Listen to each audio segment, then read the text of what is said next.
Hey guys, this is Mrs. Schoenberg, and this is lesson 13.1. We have 4 lessons from chapter 13. They do involve radicals. So let's jump right into this. When we're talking about some of the terminology here, this is known as the radical sign. The number underneath the radical sign is called the radicand.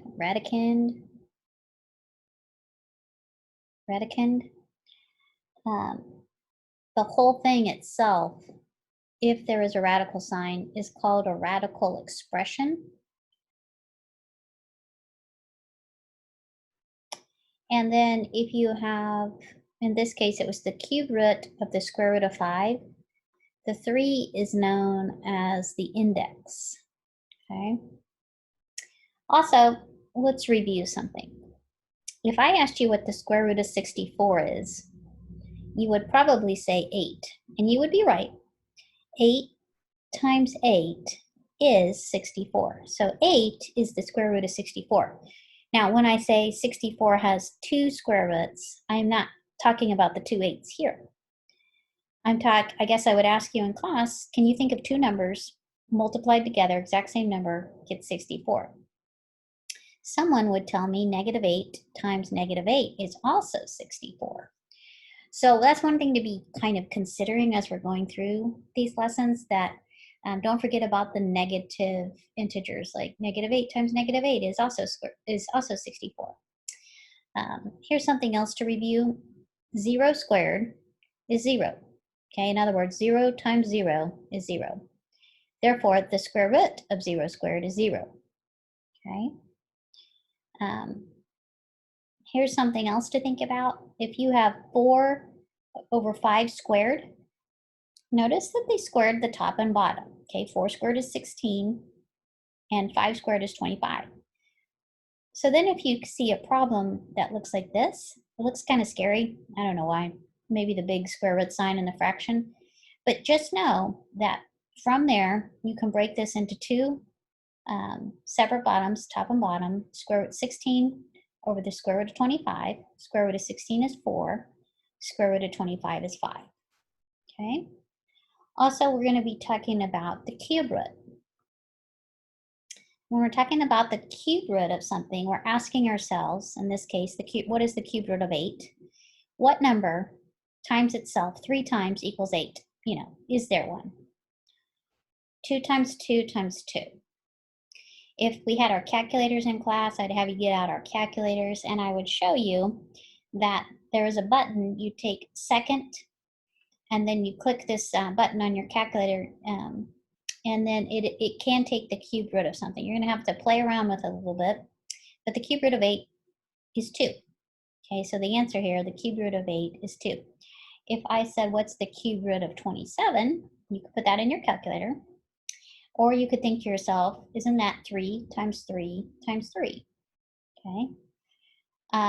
The cube root of negative 8, is that possible? It actually is. The answer to that is negative 2, because negative 2 times negative 2 times negative 2 is the square root of negative 8. Okay. I will say this. You will be asked in some of these exercises, like, is this a real number? And even though you could do the cube root of a negative number, because there can be 3 items that are negative, if you do the square root of negative 4, everyone knows we can do the square root of 4, which is 2, but the square root of negative 4, again, the index here is a 2, right? If it's not there, it's understood. The index is a 2. Whenever the index is even and there's a negative number, like the radicand's negative, that's not a real number, okay? And that will be a choice on your homework in Hawks. Now, if it's the cube root of a negative number, that's possible. But the square root of a negative number is not possible.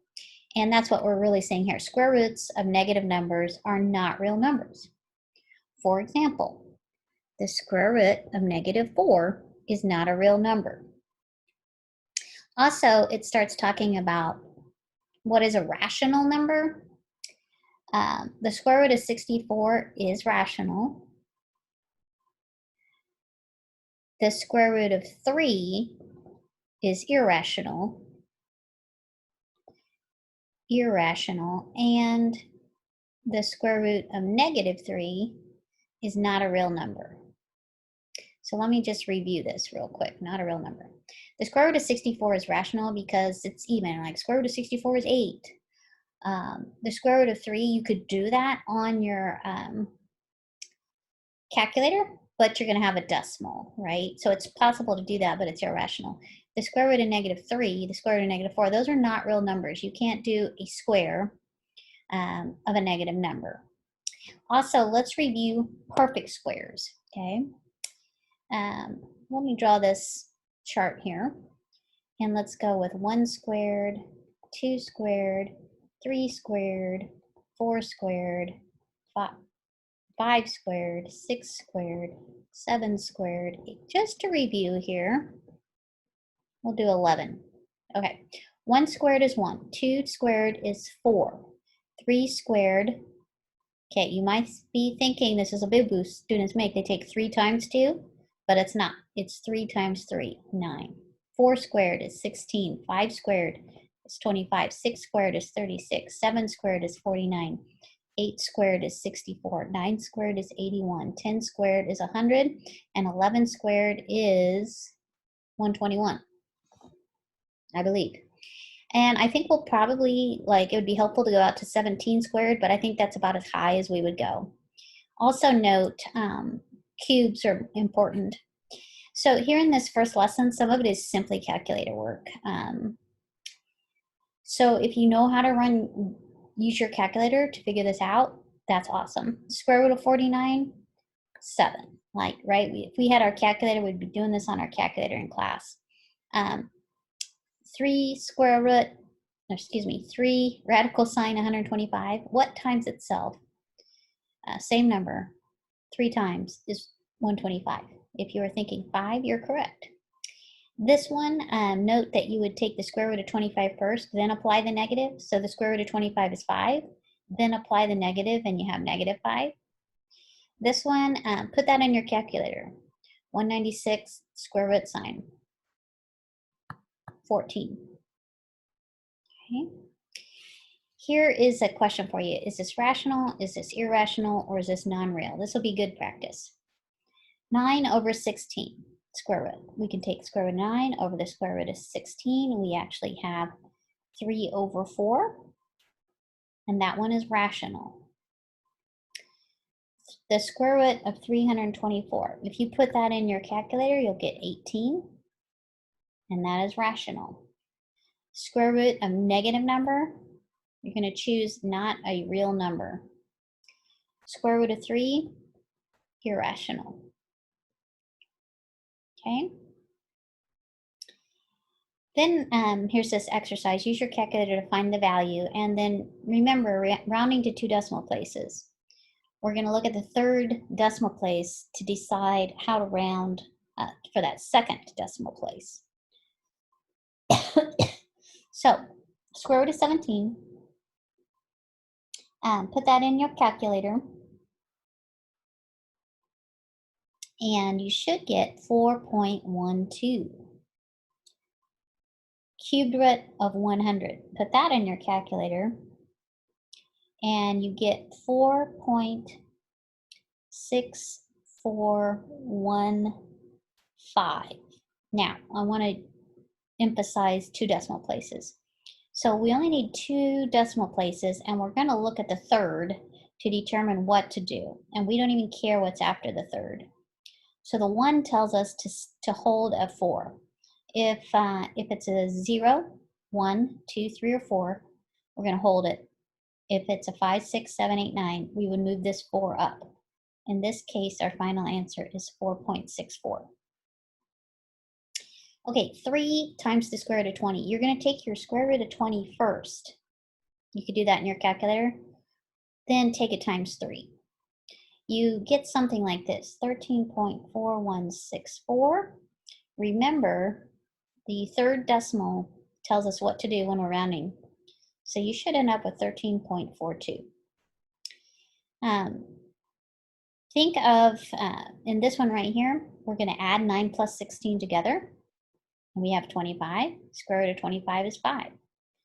This one, 8 minus 35, cube root of negative 27. It's negative, but it's a cube root, which is okay. This happens to be negative 3.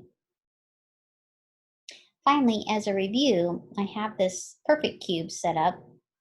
Let's go 1 cubed, 2 cubed, 3 cubed, 4 cubed, 5 cubed, 6 cubed, 7 cubed. Some of these, you're just going to have to get familiar with what these numbers are. You'll get faster at it. 1 cubed is 1. 2 cubed, that's 2 times 2 times 2, that's 8. 3 cubed, 3 times 3 times 3 is 27. 4 cubed is 64. 5 cubed, 125. 6 cubed, 216. 7 cubed, 343. 8 cubed, 512. 9 cubed, 729. 10 cubed, 1000. So do be familiar with these cube numbers because it'll help you just solve your problems quicker. And in general, 13.1 isn't hard. It's a lot of calculator work, so this will be really good practice for you guys to know how to use your calculator and how to use the radical sign on your calculator.